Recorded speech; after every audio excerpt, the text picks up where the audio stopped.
Hi guys, I am Ali Hussain, and in this video we'll be discussing about steps to become a pilot.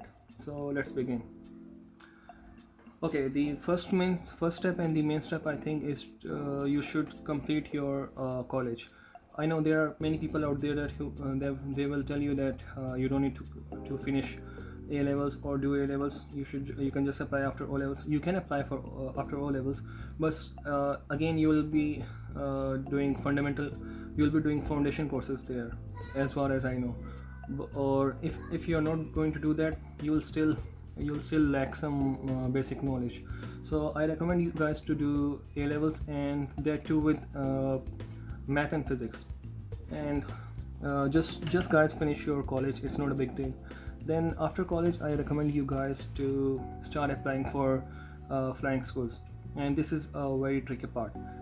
I know there are like hundreds of thousands of flying schools out there, but but there are many scam schools too. So the main thing you have to keep in your mind is that whenever you're going to apply for flying schools, you should know that which school is accredited by CAA, Civil Aviation Authority, or FAA, Federal Aviation Authority. This just keep in your mind. If they tell you that they will get accredited after 2 or 3 years, just don't believe that thing.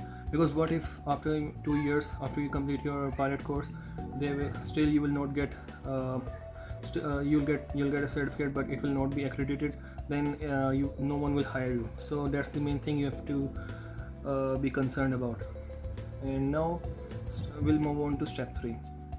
Well, there are many terms that students who are beginners, they get confused whenever they are starting their pilot courses before applying.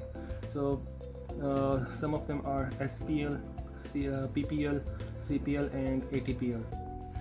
So I'll tell you, I'll clear this confusion for you guys. SPL stands for Student Pilot License, PPL stands for Private Pilot License, CPL is for Commercial Pilot License, the one you see like airline pilots, and ATPL is the highest rank. It is known as Air Transport Pilot License.